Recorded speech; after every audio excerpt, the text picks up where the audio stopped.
Live. Hey, welcome back. I am Old Dude, and this is my co-host. Richard York, Asher's trueborn son. Yeah, Dany 3. Ooh. What a Oh, my chapter. goodness. Yes. But Yeah, as usual, we'll let Richard start with what he sees in the chapter, and then I'll jump in with my stuff here and there. we're hoping to finish this today, but geez, we're going to be reading like half the chapter, so who knows? Yeah, I try to keep us on track instead of off track like I normally do, but I can't promise anything. Yeah, no doubt. The Dothraki Sea, Sir Jorah Mormont said as he reined to a halt beside her on the top of the ridge. Beneath them, the plain stretched out immense and empty, a vast, flat expanse that reached to the distant horizon and beyond. It was a sea, Dany thought. Past here, there were no hills, no mountains, no trees, nor cities, nor roads. Only the endless grasses, the tall blades rippling like waves when the winds blew. It's so green, she said. Woo. That's got to Here be and David now, Lightbringer's Sir favorite chapter. Go ahead. Favorite sentence. yeah. No, I mean, it's like it is a, it's the Green Sea, and this is a story about green seers and so forth, right? As somewhere David Lightbringer's right. scratching his ears. Right, as he's fond of saying. Oh yeah. Here and now, Sir Jorah agreed. You ought to see it when it blooms.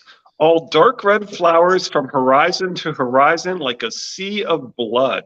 Mm-hmm. Come the dry season and the world turns the color of old bronze. And this is only Harana, child. There are 100 kinds of grass out there. Grasses as yellow as lemon and as dark as indigo. Blue grasses and orange grasses and grasses like rainbows. Down in the Shadowlands beyond Ashai, they say there are oceans of ghost grass, taller than a man on horseback, with stalks as pale as milk glass. It murders all other grass and glows in the dark with the spirits of the damned. The Dothraki claim that someday ghost grass will cover the entire world, and then all life will end. That thought gave Dany the shivers. I don't want to talk about that now, she said. It's so beautiful here. I don't want to think about everything dying. Green seers, a sea of blood, oceans of ghost, like milk glass, which is to say, like the others, murders all others with the spirits of the damned. And prophecy says these ghosts, like the others, will cover the world and end all life. This is followed by shivers or trembles, which George always uses for fear. And Dany doesn't want to think about everything dying. Yeah. Jeez Louise. There's a lot in that one. Just to back up a little bit, the milk glass, what is it? The trapped, where it is. Oh yeah. It's pale as milk glass and glows in the dark with the spirits of the damned. I'm wondering, since that milk glass is used to refer to Dawn, Sir Arthur Dayne's sword, if it might be glowing with some damned spirit. That's interesting. All right. Yeah, I took it mostly as the fact that I want to say that we do see pale as milk glass with the others in the prologue, and so this is sort of like the others being the spirits of the damned, because of course that's what's happening with the whites and so forth. Okay. Anyway, yep, there's a lot there. Her handmaid Eerie and the young archers of her cause were fluid as centaurs, but Viserys still struggled with the short stirrups and the flat saddle.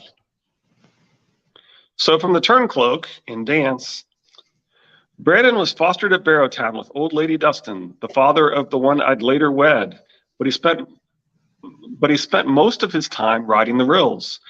He loved to ride. His little sister took after him in that. A pair of centaurs, those two.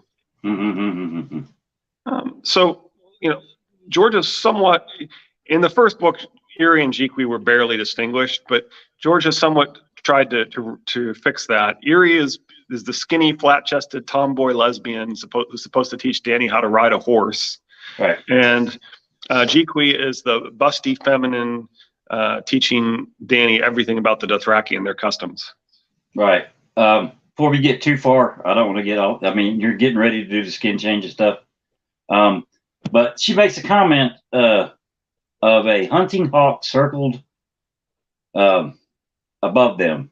Whether she's talking about the color of the blue skies, and every time in the story now, when I see a bird, whether it's a raven, a crow, a hunting hawk, I'm thinking, okay, is this somebody using that animal to circle and watch this conversation, find out what's going on with Dany? That's reasonable. Yeah, I mean, it's a little thing. I mean, sorry. Yeah, it's always worth keeping your eye open for. And there are major references. I mean, the similarities between Dany and Lyanna with the writing and everything. It's just right, I mean, and just the language here that's tying Dany to the concept of Lyanna as well here, right? Right. The descent was steep and rocky, but Dany rode fearlessly, and the joy and the danger of it were a song in her heart. Yeah. All her life, Viserys had told her she was a princess, but not until she rode her silver had Daenerys Targaryen ever felt like one. So I just put more skin-changing magic. Right. And then on that one, the song in her heart. And we know George likes to write about the conflict of the heart.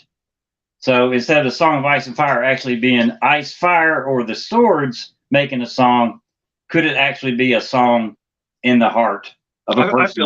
I feel like it's her silver. I feel like it's her feeling the joy of the horse. Right. But the comment, I'm just using that later on because the title of the series is A Song of Ice and Fire. Right. Dany's one of the three heads that we think are Rhaegar and Lyanna, so she is Ice and Fire. And we hear her talking about a song in her heart. I mean, I know it's as all get out, but it just maybe. I could go at length on the title, but let's not do that in this chapter. Okay, bye. we will get to that. By her penultimate chapter in this book, we have to cover that, right? Because there's some literary clues that could imply that she's going to turn into a villain, and so we have to talk about all the literary clues and how that relates to the title of the story and so forth, and how it could imply that it's supposed to be a hero turned villain. Right. You got to point out all the seeds, whether they help your case or hurt your case. Right. So I apologize for including this, but I feel like we have to include this part. And he always took her from behind, a Thraki fashion, for which Dany was grateful. That way her lord husband could not see the tears that wet her face, and she could use her pillow to muffle her cries of pain. So he doesn't know how much this is hurting her, but he probably should have enough empathy and intelligence to realize some of it. Right. So I just wanted to say that he's not aware of just how much this is hurting her, but maybe should be at least somewhat. So moving on. In some fashion, it's sort of like Robert. He's been sitting out there drinking with the fellas, and then he comes back to the bed. It might not be that the reason he doesn't notice is, strong drink. Right, and he claims, and Robert claims that he didn't remember, and so she doesn't really believe him, and so forth. Yeah. That's an actual tie from Drogon to the young Robert. Some similarities between the two of them right there. Yep. Day followed day and night followed night until Dany knew she could not endure a moment longer. She would kill herself rather than go on, she decided one night. Yet when she slept that night, she dreamt the dragon dream again. Viserys was not in it this time. There was only her and the dragon. Its scales were black as night, wet and slick with blood. Her blood, Dany sensed. Its eyes were pools of molten magma, and when it opened its mouth, the flame came roaring out in a hot jet. She could hear it singing to her. She opened her arms to the fire, embraced it, let it swallow her whole, let it cleanse her and temper her and scour her clean. She could feel her flesh sear and blacken and slough away, could feel her blood boil and turn to steam, and yet there was no pain. She felt strong and new and fierce. And the next day, strangely, she did not seem to hurt quite so much. It was as if the gods had heard her and taken pity.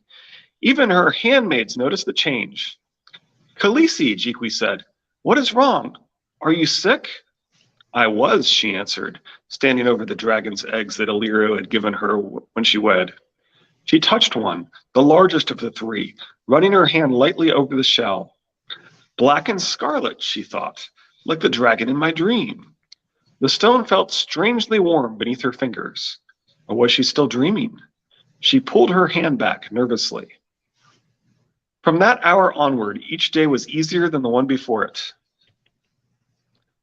So was it the eggs or future Bran, the old gods? Is Bran in control of the skin-changing magic? Or is it just the dragon bond? I think that's the first time that she bonds with the Drogon. Yeah. Well, I don't know if it's the first time because her previous dream, this is her second dream. She even says it's the second dream, right?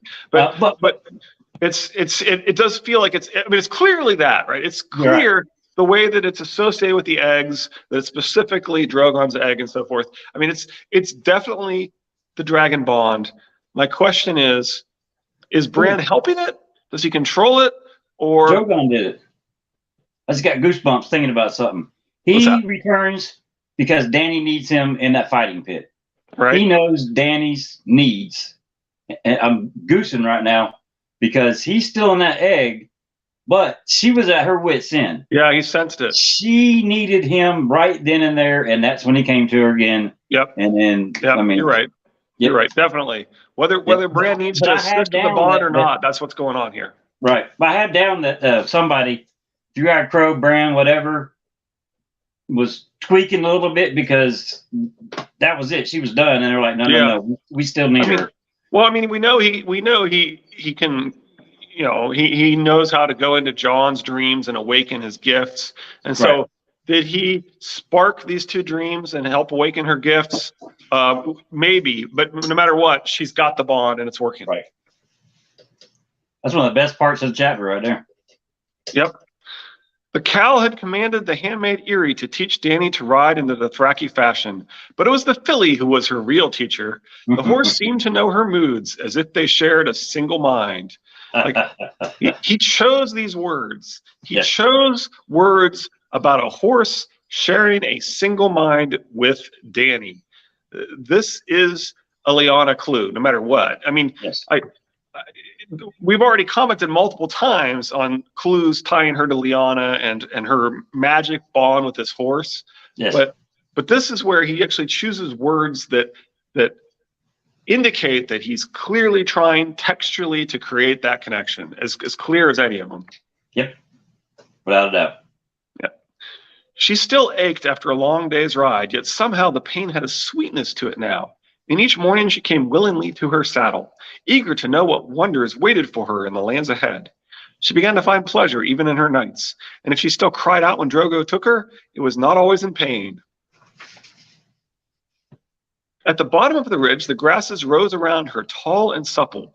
Dany slowed to a trot and rode out onto the plain, losing herself in the green, blessedly alone. As we said, losing herself in the green. Yes. I think she's going to have to sacrifice herself to the Word with Net. It's not Jon. It's not none of the others. It's her. Yeah, definitely possible. She rode on, submerging herself deeper in the Dothraki Sea. The green swallowed her up. There you go. Okay, here we go. She had a sudden urge to feel the ground beneath her, to curl her toes in that thick black soil. Is this Bran quantum leaping to ensure Viserys catches up to her? She's slowed to a trot, which means she was galloping, and trotting is still pretty fast. Yes. And she was galloping on this amazing horse where, it's like she needs to slow down quite a bit for him to catch her. Right. Well, the command, whatever made her command them to wait, whether that was Bran going, give that command ahead. Then she decided she wanted to step down. You're right. She needed to stop. So Viserys, I can never pronounce his name, for her brother to get there and for her to just be like, I'm done with you. I think you said his name perfectly, and then you said you couldn't pronounce it. Well, I always get his and Varys' name. Yeah, I've heard you do that before. That's true. Yeah, I do it with my kids. I do it with grocery stores, that kind of stuff. Yeah, your brain categorizes things, and sometimes you put them in the same category, and you wind up grabbing the wrong one or whatever. Yep. I go ahead and tell you, man, you got me ruined on this Bran Quantum Leap stuff. I kind of wish you'd never said it, because now I look at everything completely different. So I'm glad you said it. He was a pitiful thing. He'd always been a pitiful thing. Why had she never seen that before? There was a hollow place inside her where her fear had been. Take his horse, Dany commanded Ser Jorah. Viserys gaped at her. He could not believe what he was hearing, nor could Dany quite believe what she was saying. Yet the words came. Let my brother walk behind us back to the Khalasar. Among the Dothraki, the man who does not ride was no man at all, the lowest of the low, without honor or pride. Let everyone see him as he is. No, Viserys screamed. He turned to Ser Jorah, pleading in the common tongue with words the horsemen would not understand. Hit her, Mormont. Hurt her. Your king commands it. This reminds me of Sansa and Joffrey, and Jorah being a better knight than the Kingsguard. But I did go and look through for that language, your king commands it, because that does occur a few times. And it's always the king talking to his number one most trusted person. So it's obviously Mormont is the one person Viserys trusts in this Khalasar, right? Right. It's Robert saying, "Drink your hand command. Your king commands it" to Ned, who's clearly his right hand man. It's Stannis saying, "Kneel, your king commands it" to Davos to promote him to hand, clearly his right hand man. Yeah. And it's Euron telling Victarion that the reason he should obey is your king commands it, and I'm going to put you on the sea-stone chair, serving me on the Iron Throne as you served Balon before. Wow. So it's arguably each time not exactly the safest move for the person they're commanding. Yeah, Ned definitely did not need to drink. He needed his wits. But it definitely feels like Sansa and Joffrey, and Jorah is a better knight than the Kingsguard. And I know a lot of people hate on Jorah because he's an old man in love with a 14-year-old. Yeah. But he has like many of the best lines in the series, and like I said, he's definitely better than the Kingsguard here. As far as hating on him for being, I have to keep reminding myself every time we read the book that this is not our day and age, that this was anybody living today. This was completely common in their ancestry. So yeah, but you are supposed to judge them with your own morals too. Yeah. So it does apply. It's fine for people to say it's unacceptable. It's also fine to say, in his fair reference, how could that not be acceptable? I don't have a problem with either interpretation personally. Yeah, I don't want to hear the details of it though, so I usually skip a couple things here and there. He'll be so angry when he gets back. She shivered. I woke the dragon, didn't I? So Jorah snorted. Can you wake the dead, girl? Your brother Rhaegar was the last dragon, and he died on the trident. Viserys is less than the shadow of a snake. His blunt words startled her. It seemed as though all the things she had always believed were suddenly called into question. You swore him your sword. That I did, girl, Ser Jorah said. And if your brother is the shadow of a snake, what does that make his servants? His voice was bitter. He is still the true king. He is. Jorah pulled up his horse and looked at her. Truth now, would you want to see Viserys sit a throne? Dany thought about that. He would not be a very, very good king, would he? There have been worse, but not many. The knight gave his heels to his mount and started off again. Dany rode close beside him.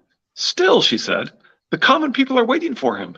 Magister Illyrio says they are sewing dragon banners and praying for Viserys to return from across the narrow sea to free them. The common people pray for rain, healthy children, and a summer that never ends, Ser Jorah told her. It is no matter to them if the High Lords play their Game of Thrones, so long as they are left in peace. He gave a shrug. They never are. Then he rode along quietly for a time, working his words like a puzzle box. It went against everything that Viserys had ever told her to think that the people could care so little whether a true king or a usurper reigned over them. Yet the more she thought on Jorah's words, the more they rang of truth. What do you pray for, Ser Jorah? She asked him. Home, he said. His voice was thick with longing. I pray for home too, she told him, believing it. Ser Jorah laughed. Look around you then, Khaleesi. But it was not the plains Dany saw then. It was King's Landing and the great red keep that Aegon the Conqueror had built. It was Dragonstone where she had been born. In her mind's eye, they burned with 1,000 lights, a fire blazing in every window. In her mind's eye, all the doors were red. My brother will never take back the 7 kingdoms, Dany said. She had known that for a long time, she realized. She had known it all her life. Only she had never let herself say the words, even in a whisper. But now she said them for Jorah Mormont and all the world to hear. So Jorah gave her a measuring look. You think not. He could not lead an army even if my lord husband gave him one, Dany said. He has no coin, and the only knight who follows him reviles him as less than a snake. The Dothraki make mock of his weakness. He will never take us home. Wise child, the knight smiled. I am no child, she told him fiercely. That's the second time he's called her child, and this is the first time she corrected him in this chapter. Yeah, well, and now it's true, right? Yeah. She's kind of realizing the truths. Oh, there was something there. There was a lot there. Yeah, but I didn't want. It was at the very beginning of it. This is like multiple of Jorah's great lines here, right? And yeah, that can you wake the dead? Because you can. Well, she did out of that stone dragon, stone egg. She woke something dead to make it live. If it was her that did it. But then we got the people up north that watched too much Walking Dead and got him a little army out of it. But that one sentence, out of everything you just said, is the one that stuck in my head the most. No, I agree. That's a really good one. The slaves had erected her tent by the shore of a spring-fed pool. Her own Winterfell. What could our author possibly be hinting at? Oh my goodness. As she let the door flap close behind her, Dany saw a finger of dusty red light reach out to touch her dragon's eggs across the tent. For an instant, 1,000 droplets of scarlet flame swam before her eyes. She blinked and they were gone. Did Dany just see the skin-changing dragon bond for an instant? It's possible. Yeah, that's what it seems like. Yeah. Stone, she told herself. They are only stone. Even Illyrio said so. The dragons are all dead. She put her palm against the black egg, fingers spread gently across the curve of the shell. The stone was warm, almost hot. The sun, Dany whispered. The sun warmed them as they rode. Perhaps. I don't think so. I think they're awakening. This is true. Spellslingers, warlocks, and aeromancers practiced their arts openly in Ashai, while shadowbinders and blood mages worked terrible sorceries in the black of night. Why shouldn't there be dragons too? And we know that Bran saw dragons in Ashai. Right. Aeromancers is interesting. I don't know that we've ever seen air magic, right? We've heard of fire magic and water magic, maybe arguably even earth magic in a way. Yeah. But air magic, that's interesting. Right. And then also the Shadowbinders and Blood Mages work terrible sorcery in the black of night. Now we know that Melisandre is a Shadowbinder, and everything she seems to do is at night. So is this actually, is she a good person? Is she trying to help? Right. This is tying the blood magic and shadowbinding to evil and to the long night. You're right. Right. And as far as Westeros goes, that's the two kind of magics we see the most, is the blood magic and the skin-changing blood magic, and then Melisandre's maybe some fire magic with both the pyromancers and Melisandre. Right. A trader from Karth once told me that dragons came from the moon, Blonde Dorea said as she warmed a towel over the fire. Sheikri and Irri were of an age with Dany, Dothraki girls taken as slaves when Drogo destroyed their father's Khalasar. Dorea was older, almost 20. Magister Illyrio had found her in a pleasure house in Lys. Silvery wet hair tumbled across her eyes as Dany turned her head, curious. The moon? He told me the moon was an egg, Khaleesi, the Lysine girl said.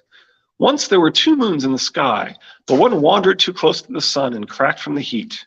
1,000 dragons poured forth and drank the fire of the sun. That is why dragons breathe flame. One day the other moon will kiss the sun too, and then it will crack, and the dragons will return. The two Dothraki girls giggled and laughed. You are foolish, straw-head slave, Eerie said. Moon is no egg. Moon is God, woman, wife of sun. It is known. It is known, Jikwi agreed. Dany is God, woman, wife of her sun and stars. She will wander too close to him as he burns. There will be a crack, and the dragons will return. It is known. That's pretty cool, man. I like the way you did that. There was a... somewhere David Lightbringer, his ears are tingling. Oh yeah. It's definitely the concept that there's an actual astronomical phenomenon going on. Right. The crack across the moon, you see language all the time. Right, and then the crack standing beside her, or when she's beside Drogon. Right, and certainly the idea of a meteor storm and that representing the dragons coming to the earth, fiery creatures coming to the earth, right. The potential for such a thing to cause the equivalent of a nuclear winter where you blot out the sun, the moon, and the stars, all the different hints of the blotting out of the sun and the moon and the stars. There's a whole lot hinting at that, obviously. Yes. The Lysine girl had hair the color of honey and eyes like the summer sky. And if you don't understand why I think that line is important, you need to watch my other videos. I'm sensing honey is the key word in that thing. Yeah, it's pretty interesting. All the different symbolism that honey represents. One of which is a servant of Dany, or tied to Dany. Right. Anyone who doesn't understand why I highlight that, yeah. They were on the far side of the Dothraki Sea when Jikwi brushed the soft swell of Dany's stomach with her fingers and said, Khaleesi, you're with child. I know, Dany told her. It was her 14th name day. So Dany is obviously pregnant. This is much later. They've crossed the sea and so forth. She's finally reached her 14th name day. So the implication is that it's long before her 14th name day that she's conceived this child. Right. I don't actually think her age is accurate, but I do think it's within about a year, right? So she was at most 14 when she conceived, for whatever that's worth. Right. Part of the reason why I don't believe her age is, of course, that you and I have a differing opinion as to whether or not Dany is really Dany. And if she's not really Dany, then Viserys has significant motivation to lie to her. Right. She's potentially a claimant, possibly in front of him in the line of succession. Why would he tell her that if that's true? Right. Ned is lying to people about Jon. Whether you believe, as we believe, that Jon is the only trueborn Stark, or whether you believe that he's R plus L equals J. The point is, Eddard Stark is lying, and if Viserys believed that he had a succession crisis on his hands, that would be a lot of motivation to lie, maybe more than Ned even has. And Viserys isn't exactly an honorable man. No. So claiming that he's accurately told her when her birthday is questionable. It works out best for him that she is the younger sister. So I don't trust him at all. And I will, those little feather in the cap things, I will, when we get to the chapter later on where he's running his mouth, pay very, very close attention to the words that he chooses to see if any of them might have a double meaning. Have you spotted some? No, I haven't. I'm just saying I've got to keep an eye out for it. Okay. That's how I read. And if something pops in my head, then as I read, that's what I look for. So, I mean, I'm looking for words that have possible double meanings to them, or phrases that could go the wrong way. Did you see my follow-up tweet on the Tyrion video? I think it did. I liked it, didn't I? I think you probably did, yeah. Yeah. Anyway, I tracked down some of the references. Did you notice that? Yeah, it was pretty good. That's really, really, really good video too. Oh yeah. Alt Shift X is. It does arguably it also hints at Dany potentially turning if not evil, then sort of. I think a lot of the hints at Dany actually point to her as King Lear. Maybe not so much evil as sort of evil adjacent. Well, I mean, he talks about it that that's she has to embrace. That's when she fully embraces her dragon is at the end of these books, and the dragon way hasn't been her way so far. It's kind of interesting to when you watch like David Lightbringer or The Order of the Green Hand, and they go through their analysis of Dany, and I think each one of them at one point says, "Oh, well, I don't know anything about Shakespeare." it's like I don't know if you understand how this works. Like the concept of a tragic hero is that they're the hero, and then they gradually get kind of in over their head and do some understandable wrong turns that kind of lead them in a bad direction. The song of her heart, her fire and ice heart. Yeah. And I wasn't sure if we would have time, so that's why I was like reluctant to talk about A Song of Ice and Fire. But it's the name is based on the poem Fire and Ice, which is about dispassionate coldness with ice versus passion of like a former lover turned to hate with fire. Mm-hmm. And so the concept, and he switched the order, right? He switched it to ice and fire. And so the first book starts with an icy group of attackers that don't care about Westeros. Right. And it ends with the potential invasion of a passionate person who loves Westeros, who could potentially invade Westeros and turn to hate. Right. Right. I mean, that's the whole concept of Fire and Ice is love turned to hate is the fire, whereas ice is like dispassionate hatred, essentially, right? Right. And so the fact that he kind of flips it around and does ice and fire, and then he introduces the concept of the two invaders first at the beginning, ice that doesn't care about us, and then at the end, fire that we love, right? Yeah. That could easily be love turned to hate as the literary reference, right? Right.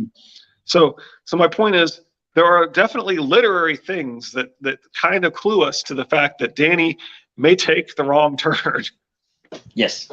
It's also unusual for the main hero to like get all the strength right away and then like they need to be the hero. That's not usually how it goes. Usually the hero is the one who takes a long time to get better.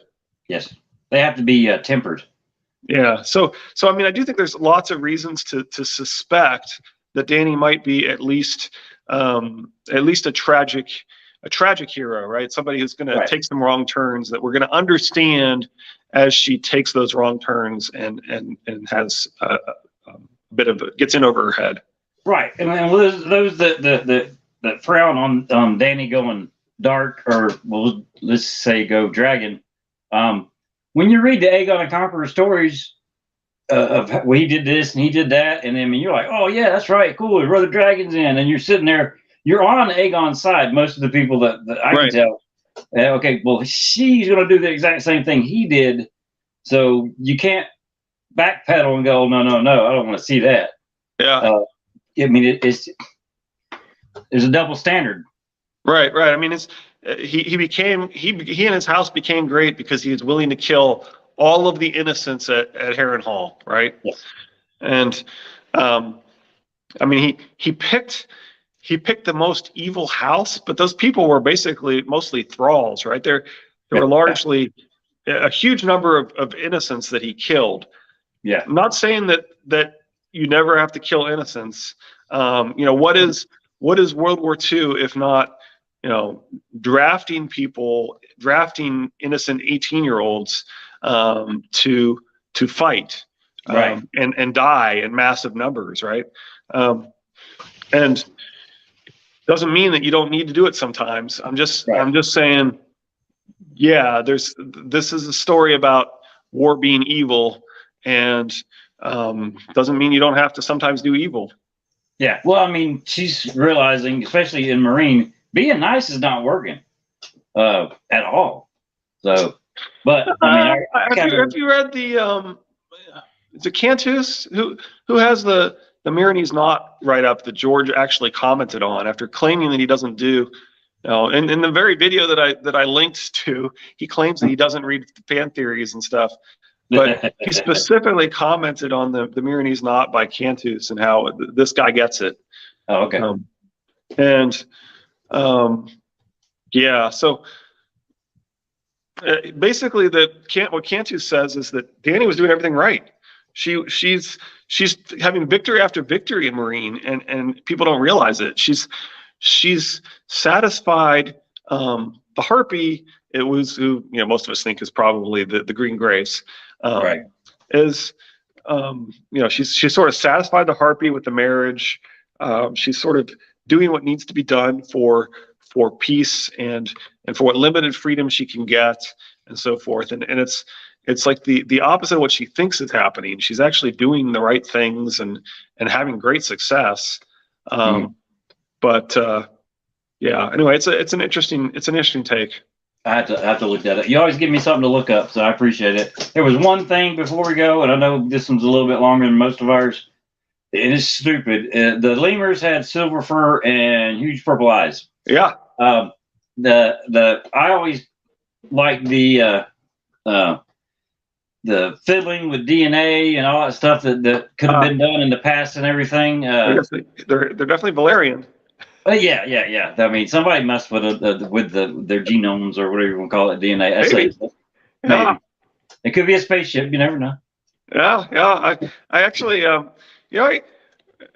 people like David Lightberger dismisses the idea that this could possibly be science fiction, but that's like saying that it doesn't reference the Three Stooges, or it doesn't reference Sesame Street or whatever, right? I mean it doesn't ruin the story if it's referencing George's own work in the past that he just reveals it was a reference at the end of the story, right? It doesn't suddenly invalidate everything else.